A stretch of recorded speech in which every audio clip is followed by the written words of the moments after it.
પગ આમ ને આમ હલાવશો, કારણ તમારું મન કહેશે કે ત્યાં પહોંચો જ્યાં દુખાવો છે. તો દુખાવો શરીરમાં ન રહે તો મનને કંટ્રોલ કરવું સરળ પડે છે. એટલે પહેલા તો શરીરમાંથી દુખાવાને બહાર કાઢો, અને એના માટે જે જરૂરિયાત છે, ઔષધ લેવું પડે તો ઔષધ પણ લેવાની, દવા લેવી પડે તો લેવી પડે, લેવાની. દવા ન લેવી એવો કોઈ નિયમ નહીં બનાવવાનો. ડોક્ટર પાસે પણ જવું જરૂરી હોય તો જવું પડે, અને જવું જોઈએ. એટલે તો આપણે હોસ્પિટલ ચલાવીએ. હમણાં જ અમે ત્યાં હોસ્પિટલમાંથી એક નેત્રેનું ઉદ્ઘાટન કરીને આવ્યો, અને લગભગ 300-350 એટલા ઓપરેશન સાંજ સુધી નક્કી થઈ જશે. તો તકલીફ હોય તો એને દૂર કરવાનો પ્રયત્ન કરવો જોઈએ, તકલીફ લઈને જીવવાનું નહીં. ઘણી વખત આપણે એમ માનીએ કે આ તકલીફ તો મારા ભાગ્યના દ્વારા આવી. બરાબર છે, ભાગ્યના કારણે તકલીફ આવી, પરંતુ પુરુષાર્થ દ્વારા એ તકલીફનું નિવારણ કરી શકે. ભાગ્ય અને પુરુષાર્થ આ બેયનો સમન્વય સાથે રાખો. કારણ જે ભાગ્ય છે એ પણ પહેલાના પુરુષાર્થનો જ પરિણામ છે. જે ભાગ્યમાં દુઃખ આવ્યું એમ લાગે એ પૂર્વમાં કરેલા કર્મના કોઈ દોષનું ફળ હોય છે, એના કારણે આપણને દુઃખ મળે છે. પણ અત્યારે આપણે કંઈક એવું કર્મ કરીએ જેનાથી એ દુઃખ દૂર થાય. પ્રયત્ન જરૂર કરતા રહેવા. કોઈ દિવસ હાથ ઉપર હાથ મૂકીને બેસી નહીં રહેવા. જે બેસીને રહે એનો રોગ વધે, એટલે ઉપાય કરતા રહે. અને યોગીઓ તો નિરંતર ઉપાય વધવાનો કહે. યોગી યુક્તિઓ લગાડે. યુક્તિઓ એટલે ઉપાય. યોગી યુક્તિ સે જીવે, પ્યાલા પ્રેમ કા પી. અને પ્રેમ આનંદ, પ્રેમના કારણે જ સુખ છે. એટલે જીવનમાં જે પ્રેમનો પ્રભાવ પ્રગટ કરે એના મૂળમાં પણ યોગ છે. એટલે આ યોગીજનો આપણને જે યુક્તિઓ બતાવી રહ્યા છે, અને દરેક વ્યક્તિએ યોગ તો જીવનમાં કરવો જ જોઈએ. એના અનેક લાભ છે.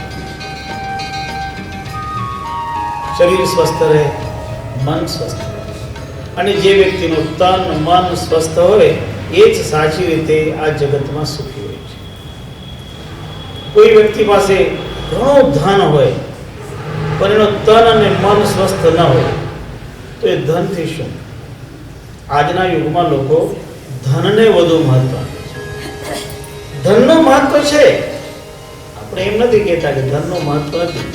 ધનનું મહત્વ છે, પણ ધન મહત્વનું તેના માટે બને જેનું તન અને મન સ્વસ્થ. તન અને મન સ્વસ્થ હોય તો એ ધન ઉપયોગી બને.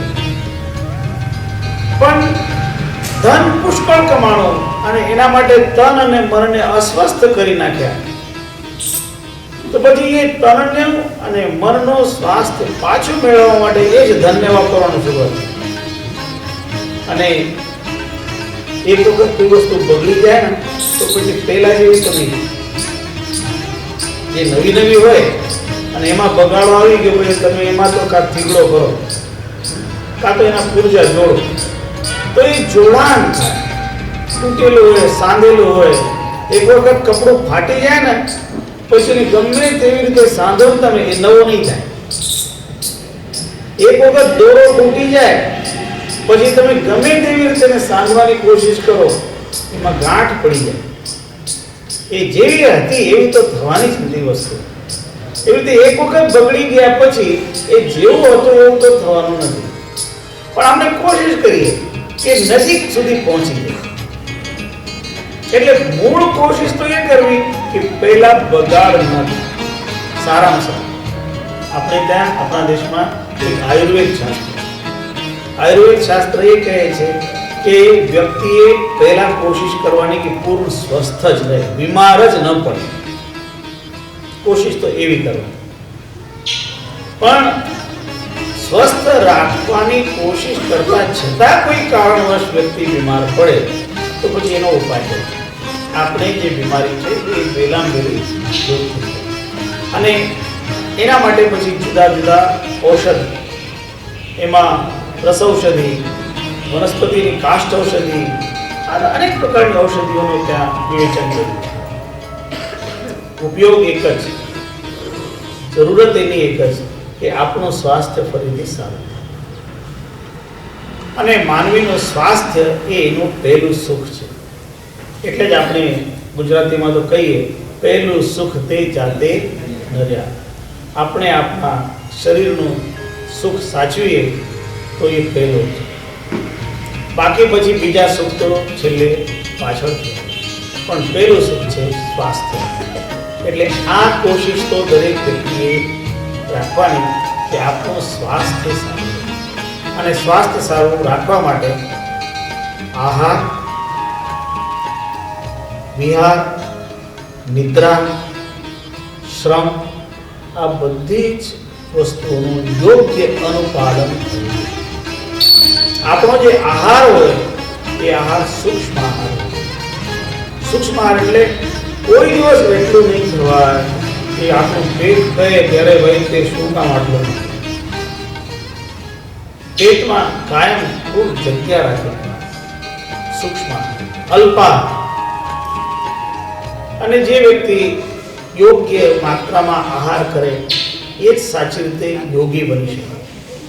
ભગવાન કૃષ્ણ પણ એ જ કહે, યુક્તાહાર વિહારસ્ય યુક્ત ચેષ્ટસ્ય કર્મસુ યુક્ત સ્વપ્નાવબોધશ્ચ યોગો ભવતિ દુઃખઃ. યોગ દુઃખ દૂર કરનાર બને, પણ સૌથી પહેલા શરૂઆત કરે આહાર. આપણો આહાર કેવો હોવો જોઈએ? તો મહાપુરુષોએ આપણને સમજાવ્યું છે, ખાસ કરીને આપણા આહારની બાબતમાં, કે આપણો આહાર વધુમાં વધુ ફાઈબર યુક્ત હોવો જોઈએ, રેશા હોવા જોઈએ. આપણા આહારમાં એટલે શાકભાજી, પાંદડાઓ. તમે જે ઘઉં ખાતા હોય તો એ ઘઉં એના ચોકર સાથે, એટલે આપણે એનો મેંદો નહીં બનાવો. મેંદો બનાવે એટલે એની અંદરનું ફાઈબર બધું જતું રહે. એટલે હોલ વ્હીટ, પૂરેપૂરા ઘઉં, એ જ દળીને જે શુદ્ધ ચોખ્ખો લોટ હોય એવો. બને ત્યાં સુધી મેંદાનો વ્યવહાર નહીં. કારણ મેંદો છે એ ફાઈબર રહિત છે, એમાંથી બધું લોકો ફાઈબર કરી નાખે, રેશાઈમાં રહેતા છે. પણ તમે જોશો કે વધારે ને વધારે મીઠાઈઓ લોકો બનાવે તેમાં શું વાપરે? મેંદો વાપરે. એટલે ઘણી જાતની મીઠાઈઓ જેમાં મેંદો વપરાતો હોય એનો ઓછામાં ઓછો ઉપયોગ કરો. કોઈને ડબલ રોટી ખાવી હોય, બ્રેડ ખાવી હોય, આપણા દેશમાં હવે લોકો બનાવવા માંડ્યા, મને પહેલાથી જ બને છે, પણ વધુ આ દેશમાં જે બ્રેડ બનતી ને એ બનતી મેંદાની બને છે, બહુ સારી, લોકોને ખાવામાં સારી લાગે. પણ એના કરતા પૂરેપૂરા ઘઉંની જે બનેલી હોય ને લોટની એ બ્રેડ, એટલે એને હોલ વ્હીટ બ્રેડ આપે. પરદેશમાં તો લોકો હેલ્થ કોન્શિયસ થયા છે, એટલે એ લોકો હવે ઘણા હોલ વ્હીટ બ્રેડ લે, ઘણા તો એમાં સોયાબીન વાળી બ્રેડ લે, ઘણા એમાં લેન્સીડ નાખેલું હોય, એવા બધા મિક્સચર બ્રેડ લેતા હોય. હવે જાગૃત થવા માટે લોકો કે સ્વાસ્થ્યને આપણે કેવું સારું રાખવું છે. અને જે સમજો લોકો છે એ જાગૃત રહીને જે યોગ્ય છે એને ગ્રહણ કરતા. પછી પેય તત્વ. પેયમાં સૌથી સારું પેય એટલે જલ. જલથી બાકી જેટલા પેય છે એ ગમે તે હોય, એ ફ્રૂટ જ્યુસ હોય, એ મિલ્ક હોય, એ ગમે તે હોય, એ બધું જલથી ઉત્પન્ન, કારણ એમાં બીજું એડેડ છે. જલ છે એ સૌથી પહેલી આપણી જરૂરિયાત છે. તમને બીજા પેય નહીં મળે તો ચાલે, પણ તમને જલ તો જોઈએ. એટલે સૌથી શ્રેષ્ઠ તો જલ. અને જલ માટે કંઈ તમારે બહુ ખર્ચો કરવાની જરૂર નથી. બીજા પેય માટે તો તમારે કંઈક ખર્ચો કરવો પડે, પણ જલ સૌથી પહેલા. એટલે વધુમાં વધુ માત્રામાં જલ. બીજા પેય પણ લેવાય, અન્ય શક્તિ આપે, એમાં અન્ય વિટામિન્સ, મિનરલ્સ જે બીજા પેય તત્વોમાં હોય, પણ સૌથી વધુમાં વધુ શુદ્ધ જલ ઉપર ભાર આપો. એટલે જલ દ્વારા અંતરના બધા ભાગ શુદ્ધ રહે, એનાથી કિડનીની પણ સ્વચ્છતા રહે, અને આખું શરીર જલના કારણે સારું રહે. સામાન્યતયા આયુર્વેદમાં જે જાણકાર લોકો છે અને આજકાલના ડોક્ટર્સ પણ એ વાત કહે છે કે તમારે ઓછામાં ઓછા 4 લીટર જેટલું પાણી પીવું. 4 લીટર બહુ ભારે લાગે પણ 2 લીટર તો જરૂર પીવું જોઈએ દિવસમાં. એમ તો 12 થી 16 ગ્લાસ પાણી પીવું, એટલું પીવું જોઈએ. એટલું તમે આ પાણીની અપરંપાર શક્તિ છે અને એ આપણા શરીરને ચોખ્ખું કરે, સ્વચ્છ કરે. જે વધુ પાણી પીવે ને, ખૂબ પાણી પીવે ને, એ માણસ કોઈ દિવસ ઓવરવેટ બને છે, પાક્કું. અમારી ગેરંટી છે. કારણ તમે જ્યારે ખૂબ પાણી પીઓ તો તમારું પેટ તો પહેલા પાણીથી ભરે, એટલે તમે જ્યારે ખાતા હશો ને તો એની મેળે તમારો આહાર ઓછો. એક નિયમ, ઘણાને વજન ઓછું કરવું હોય ને, શરીરનું વજન ઓછું કરવું તો સરળમાં સરળ ઉપાય કે ભોજન કરતા પહેલા 1 લીટર પાણી પીવો. ભોજન કરવા બેઠા હોય ને તો 1 લીટર પાણી પહેલા પીને પછી જમવા બેઠો. અને તમે જો 3 મહિનામાં તમારું વજન નહીં ઉતરે તો મને કહેજો, બીજું કઈ દવા તમે કરો કે નહીં કરો, આટલું કરો, તમારું વજન ઉતરવા લાગશે. કારણ તમે પહેલા 1 લીટર પાણી ભર્યું અંદર તો જગ્યા તો જમવાની, ભોજનની ઓછી થઈ ગઈ, એટલે તમારા શરીરની અંદર ઓટોમેટિકલી ઓછું ભોજન જશે. પણ તમે એમ કહેશો કે નહીં ભલે ઓછું લેશો પણ એમાં તમે એકદમ બહુ હેવી ફૂડ લેશો કે નહીં મારે તો અડદિયા જ ખાવા છે, તો એક તમારું વજન ઓછું નહીં થાય. કારણ કે અડદિયામાં એટલી કેલોરી હોય કે તમારે પાણી પીધું હોય તો પણ એ કેલોરી વધારે થઈ જવાના કારણે વજનને ઓછું થવાનું. પણ આપણે પાણી વધારે પીવું અને સારામાં સારું પાણી શિયાળાના દિવસોમાં ઉષ્ણ જલ. શિયાળો હોય ને તો ગરમ જલ પીવો, ઉનાળાના દિવસોમાં ઠંડુ જલ પીવો, પણ અતિ શીતલ નહીં, અતિ સર્વત્ર વર્જે. બહુ ઠંડુ નહીં, બહુ ગરમ નહીં. આપણે આપણી પ્રકૃતિને સાચવીને એનો વ્યવહાર કરવો. અને દરેક વ્યક્તિએ પોતાના શરીરની પ્રકૃતિ કેવી છે એને પણ જાણવું જોઈએ. આયુર્વેદ શાસ્ત્રમાં દરેક માનવીની 3 પ્રકારની પ્રકૃતિ હોય એમ કહેવાય છે. કોઈ વ્યક્તિ વાત પ્રધાન હોય, કોઈ વ્યક્તિ પિત્ત પ્રધાન હોય, કોઈનું શરીર કફ પ્રધાન હોય. કફ, વાત અને પિત્ત આ 3 દોષ કહેવાય છે.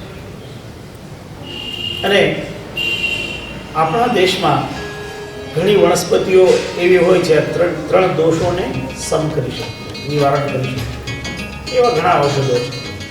તો શરીરને સ્વસ્થ રાખવા માટે જેટલી જરૂરત છે એ પ્રમાણે આપણે યુક્ત વ્યવહાર કરવો જોઈએ, યુક્ત આહાર કરવો. યુક્તાહાર વિહારસ્ય યુક્ત ચેષ્ટસ્ય કર્મસ્ય. તમારી જે ચેષ્ટાઓ છે શરીરની એ પણ યુક્ત ઉચિત હોવી જોઈએ. એટલે થોડો શરીરનો શ્રમ વ્યવસ્થિત દરેક વ્યક્તિએ સાચી રીતે, જેને ભાવના એવી હોય કે મારા ઘૂંટણ નહીં દુખે, મારા હાથ પગ નહીં દુખે, એવું ધારણા હોય ને તો એ રોજ સવારે સ્નાન કરતા પહેલા અથવા સ્નાન કરીને જે થોડો વ્યાયામ કરવાનો હોય એમાં થોડા ઉઠબેસ તો જરૂર કરવાનો. ઉઠબેસ કરે ને તો એના ઘૂંટણની મજબૂતી વધે. એટલે થોડોક શ્રમ તો જરૂર લેવાનો, બહુ નહીં કરો. શરૂઆતમાં તમે 10 થી ચાલુ કરો, રોજ 1-1 વધારતા જાઓ. 10 ઉઠબેસ